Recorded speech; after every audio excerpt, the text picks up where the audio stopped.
Maria devastated Puerto Rico in September, and much of the island is still without power. Good evening, I'm Latricia Thomas. I'm Kim Chapman. As people try to get back to normal, industries like prescription drug manufacturing and the patients who take them suffer. According to the FDA, the island makes more pharmaceuticals for the United States than any other location. The FDA feared that about 30 drugs would end up in short supply because of the hurricane. News Channel 9's Alana LaFleur shows us what that could mean for your health and your wallet. Alana. Kim, Latricia, the FDA says there are 4 different categories of drugs that are in a shortage right now. And now patients who take some medications are having to pay more to stay healthy. This is a notice handed out with levothyroxine prescriptions, an amino acid, at the Walmart pharmacy on Signal Mountain Road. It says a hurricane in Puerto Rico caused a shortage and a price increase.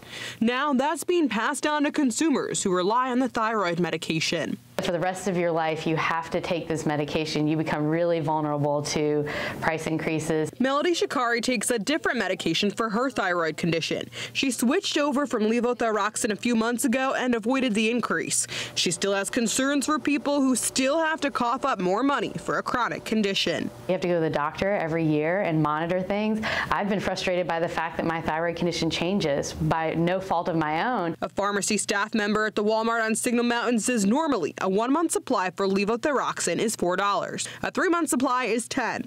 But with the increase, those supplies went up to $9 and $24. The more than 100% increase was too much for one Chattanooga woman who gets her medicine from Walmart to bear. I couldn't get it until payday.